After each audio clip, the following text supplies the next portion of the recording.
Om Swastiastu. Perkenalkan, nama saya Igo Desta Rizky Prasetyawan, nomor absen 6, kelas 12 IPS 1. Di sini saya ingin memaparkan materi tentang permasalahan lingkungan hidup di Indonesia.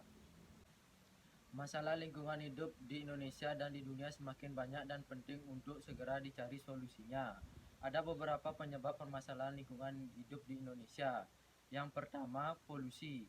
Masalah lingkungan hidup yang pertama adalah polusi atau pencemaran lingkungan hidup. Polusi udara, air, dan tanah memerlukan waktu jutaan tahun agar dapat normal kembali.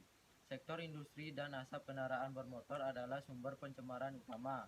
Logam berat, nitrat, dan plastik beracun bertanggung jawab atas berbagai pencemaran yang ada. Sementara polusi air disebabkan oleh tumpahan minyak, hujan asam, limpasan perkotaan.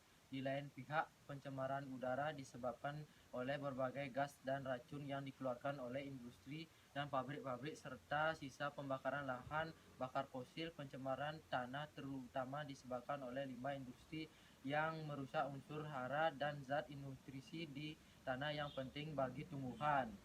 2. Perubahan iklim. Perubahan iklim atau pemanasan global.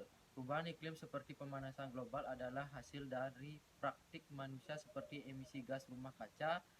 Pemanasan global menyebabkan peningkatan suhu lautan dan permukaan bumi sehingga menyebabkan pencairan es di kutub dan kenaikan permukaan air di laut. Ia juga mengubah pola alami musim dan curah hujan seperti banjir bandang, salju berlebihan atau pengangguran. Akibat perubahan cuaca tersebut, produksi pertanian sering mengalami gagal panen dan membesarkan peluang terjadi kebakaran hutan akibat terjadinya musim kering berkepanjangan. 3. Polusi. Kelebihan polusi. Polusi planet ini mencapai tingkat yang tidak berkelanjutan karena menghadapi kekurangan sumber daya seperti air, bahan bakar, dan makanan. Ledakan polusi di negara-negara maju dan berkembang yang terus menyebabkan semakin langkanya sumber daya. Pertanian intensif yang bertujuan untuk meningkatkan produksi makanan dengan menggunakan pestisida justru pada akhirnya menimbulkan masalah baru. Kerusakan itu perubahan menurunnya kualitas tanah dan kesehatan manusia. 4. Penipisan sumber daya alam. Penggunaan bahan bakar fosil seperti minyak bumi bertanggung jawab menciptakan pemanasan global dan perubahan iklim. Secara global, mulai banyak pihak yang mulai beralih menggunakan sumber daya terbarukan seperti listrik tenaga surya, biogas, mobil tenaga matahari yang diterapkan oleh negara maju.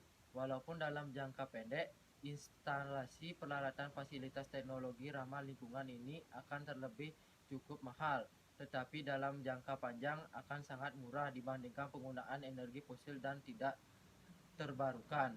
5. Pembuangan limbah. Permasalahan ini lingkungan hidup selanjutnya adalah pembuangan limbah. Hal ini terutama limbah plastik dan sampah perkotaan seperti di Kali Ciliwung di Jakarta atau kota-kota di Indonesia. Selain limbah rumah tangga, limbah dari sektor industri yang sering dibuang ke sungai juga menyebabkan ikan-ikan mati dan hancurnya ekosistem sungai. Padahal sungai-sungai ini penting bagi ekonomi masyarakat dan penting untuk memasukkan sumber makanan bagi masyarakat. Pembuangan limbah ini berakhir menyebabkan laut di Indonesia merusak ekosistem laut. Sekian dari video saya. Kalau ada salah-salah kata, saya minta maaf. Saya tutup dengan para musanti. Om Santi Santi Santi Om.